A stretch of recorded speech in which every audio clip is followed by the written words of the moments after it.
Salut à tous, Padou pour la chaîne Black Ravens. Ça va être une vidéo pour vous parler de notre deuxième session d'initiation à Call of Cthulhu qu'on a eu hier avec Ratburger. Il y a déjà la vidéo de jasage de jeu de rôle qui est sortie, puis Ratburger aussi a fait une vidéo. Fait que je vais faire une vidéo qui va parler de la session comme telle, puis qui va vous parler aussi de mes impressions de Call of Cthulhu, savoir si depuis la première session ça a changé, qu'est-ce que j'en pense au fil du temps, au fil des sessions qu'on va avoir. Premièrement, ça a été tough, ça a été difficile, je pense qu'on a mangé une vraie bonne volée, comme on peut dire. Ça a été sanglant et au niveau sanité, comme Ratburger disait, on l'a pas eu facile. Comme vous savez, je joue le personnage de Sarah Covington. Sarah Covington, c'est une femme d'affaires. Elle tient un bordel, elle fait dans la contrebande. C'est une femme forte, dans le sens qu'elle se laisse pas piler ses pieds, puis qu'elle va prendre tous les moyens pour arriver à ses fins. Fait qu'en gros, c'est le personnage de Sarah Covington. La session commence, Ratburger m'ouvre une porte, puis en tant que joueur, c'est rare que ça arrive, c'est rare que ça m'arrive, mais j'ai pas vu. J'ai pas vu pendant toute la porte. J'ai pas vu où est-ce qu'il voulait aller, mais pas du tout. Peut-être que j'étais trop dans mon personnage, j'étais trop devenu Sarah à quelque part. Qui m'a envoyé un genre d'inspecteur de la ville qui me disait que bon ben ta maison close, il y a trop de monde, c'est dangereux pour le feu, fait que fallait que tu fasses de quoi. Puis sur le coup, j'ai pas vu, j'ai vraiment pas vu où ce qu'il voulait aller avec ça. Fait que j'ai réglé les problèmes comme Sarah Covington les règle. Il y avait un problème avec ma maison close, ben l'inspecteur il m'a fait tirer un jet de charme pour le charmer, puis j'ai eu 0-1. C'est comme le laptop que tu peux avoir. Fait que j'ai présenté des filles, un bon cigare, une coupe de cocktail, puis bon, il n'y en avait plus de problème, mais c'était pas là qu'il voulait aller pantoute, Ratburger. C'était pas ça le but. Le but, c'était de trouver une autre maison, la foutue maison hantée. C'était ça le but. Fait que non, sur le coup, je l'ai pas vu. J'ai pas vu pantoute. Fait que il s'est repris ailleurs. Là, il a envoyé au père O'Brien, le personnage de Nick, un agent d'immeuble qui voulait vendre la maison, se débarrasser de la maison plutôt.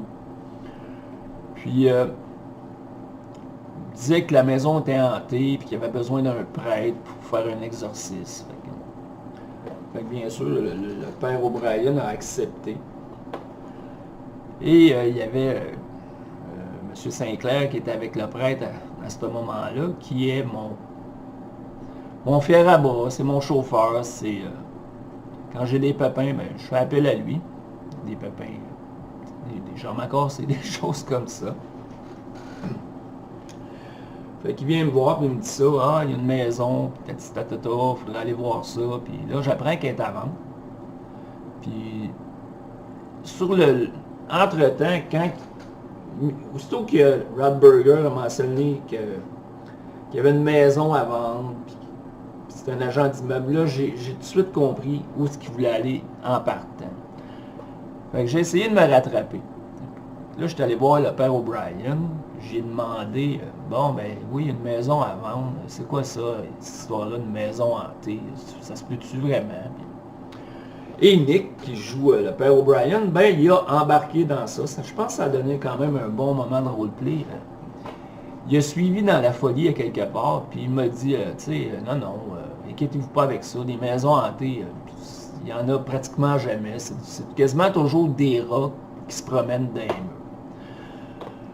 Fait qu'en tant que Sarah Covington, ben j'ai vu une bonne affaire, une maison pas chère, des rats dans les murs. Ça va se régler tout seul. Bien sûr que non, hein, on le sait tous. En tant que joueur, tu sais que la cabane, là, c'est là que la marde est, puis c'est là que tu vas avoir des problèmes. Ça va être ma première parenthèse sur Call of Cthulhu. J'en avais déjà parlé. Je pense pas que ce soit un jeu pour des débutants, que ce soit le maître de jeu ou des joueurs. comme Ratburger a dit dans sa vidéo, il faut que tu sois prête à vivre ce moment-là, à essayer de vivre de l'horreur, à vivre dans l'ambiance que ça amène. Dans n'importe quel jeu de rôle, oui, tu vas amener une certaine ambiance, mais je pense que dans Call of Cthulhu, un jeu d'horreur, c'est encore plus important. Tu sais, ça aurait été facile de dire, oh ben regarde, la foutue maison, je la jette pas, puis bon, quelque part, c'est du metagaming, tu le sais, puis mais non, t'embarques, puis tu joues comme ton personnage devrait être joué, je pense, pour en retirer le plus de plaisir possible. Fait que pour la suite de la session, Ratburger, puis Jazage, ils l'ont quand même décrite assez bien. Je ne m'étendrai pas trop là-dessus. Oui, vers la fin, bon, on est rentré dans la maison. Pourquoi de soir? Pourquoi tu rentres dans une maison qui a des problèmes de nuit? Hein? Ben, encore une fois, notre bon prêtre, hein, c'est plus facile s'il y a de quoi, si c'est de nuit, ça va se manifester plus. Tu peux même plus faire confiance à un homme d'église.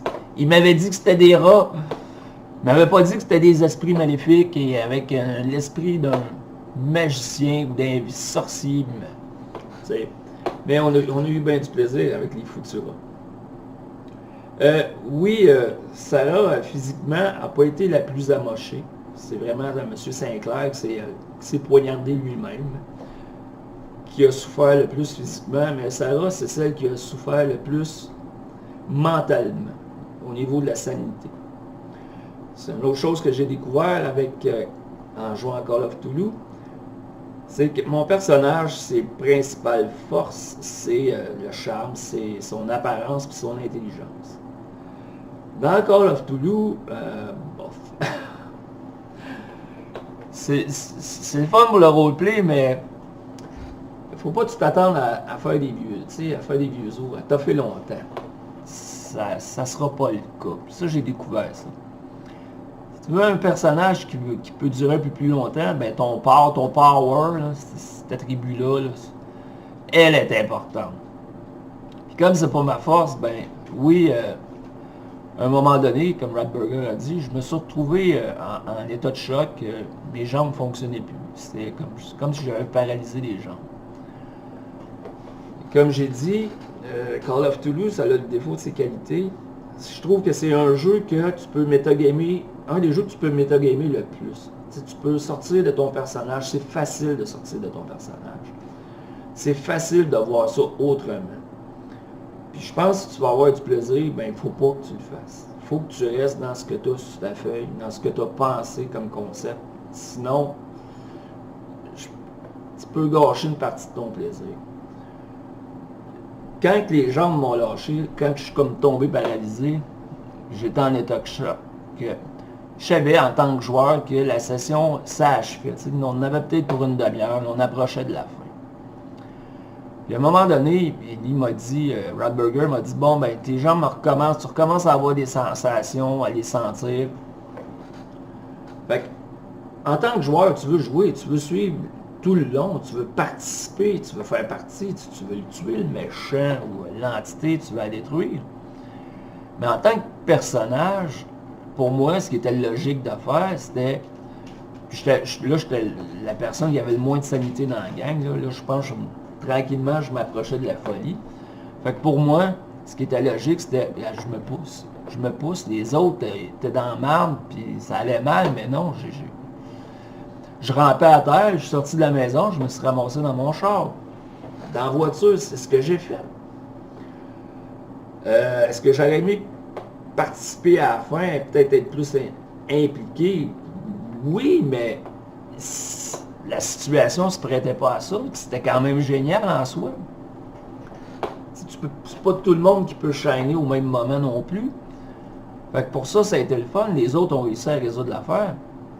C'était tant mieux. Je dis pas que, tu sais, peut-être que j'aurais gagné un point de sanité pour une raison X. Bon, tu reprends, je serais peut-être tenté de retourner dans la maison, mais là, quand c'est arrivé dans le moment, pour moi, ce qui était le plus logique, ce qui était la chose à faire, c'était de me pousser.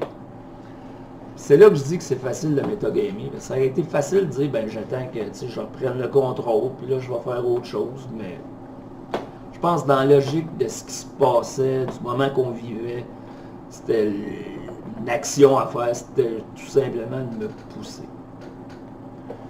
C'est pour ça, oui, méta-gamer dans Call of Duty, je pense que c'est assez facile. C'est facile de débarquer, de déroger à ce que ton personnage est. Quand tu es prêt à jouer comme ça, quand tu es prêt à te laisser aller vraiment à l'ambiance, à ce que ça doit être, c'est génial comme jeu. Hier, ça a été une session. On a vraiment eu du plaisir. Autant qu'à la première, c'était différent, l'action, c'était pas la même chose. C'était une autre approche. L'ambiance, oui, c'est un jeu à ambiance. Si t'es pas capable en tant que maître de jeu, je pense, de mettre de l'ambiance à ce niveau-là, les joueurs vont peut-être avoir moins de plaisir autour de la table. Fait que vivement la prochaine session. On est supposé d'aborder ça d'un autre côté aussi. J'ai hâte de voir ça. On va avoir autant de plaisir avec la gang. J'espère que vous avez apprécié. Ciao tout le monde. À la prochaine.